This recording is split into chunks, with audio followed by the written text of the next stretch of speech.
அவரைக்காயை வச்சு ஒரு பொரியல் எப்படி பண்ணுறதுன்னு பார்த்துடலாமா. ஒரு கடாயில் கொஞ்சமாக எண்ணெய் சேர்த்துக்கோங்க. எண்ணெய் நல்லா சூடானதுக்கப்புறமா 1/4 டீஸ்பூன் அளவுக்கு கடுகு, 1/4 டீஸ்பூன் அளவுக்கு ஜீரகம், இது ரெண்டையும் போட்டு தாளிச்சிக்கலாம். இது கூடவே 2 காஞ்ச மிளகாய் சேர்த்துட்டு 2 வெங்காயம் பொடி பொடியாக கட் பண்ணது, கொஞ்சமாக கருவேப்பிலையும் சேர்த்துட்டு நல்லா வதக்கிக்கலாம். வெங்காயம் ரொம்ப நல்லா வதங்கணும்னு எந்த அவசியமும் கிடையாது. ஓரளவுக்கு கண்ணாடி பதம் வர அளவுக்கு வதங்கினாலே போதும். இது கூடவே நல்லா பொடி பொடியாக கட் பண்ணி வச்சுருக்க அவரைக்காயை சேர்த்துக்கலாம். இது ஒரு 400 கிராம் அளவுக்கு இருக்கும்.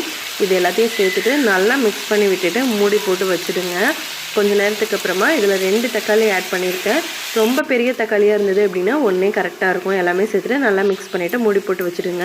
மீடியம் ஃப்ளேம்லேயே இருக்கட்டும். அதுக்கப்புறமா தேவையான அளவுக்கு உப்பு, 1 டீஸ்பூன் அளவுக்கு மிளகாய்த்தூள், 1 டீஸ்பூன் அளவுக்கு மல்லித்தூள், 1/4 டீஸ்பூன் அளவுக்கு மஞ்சள் தூள், இதெல்லாமே சேர்த்துட்டு தண்ணியெல்லாம் எதுவுமே சேர்த்தாமல் நல்லா மிக்ஸ் பண்ணிவிட்டு மூடி போட்டு வச்சிடலாம். லோ ஃப்ளேம்லேயே ஒரு 10 நிமிஷம் இருந்தாலே போதும். நல்லா சூப்பராக ரெடி ஆகிடும். இது கூட கொஞ்சமாக கொத்தமல்லி இலை போட்டு நல்லா மிக்ஸ் பண்ணிகிட்டே இருக்குன்னா சூப்பராக ரெடி ஆகிடும்.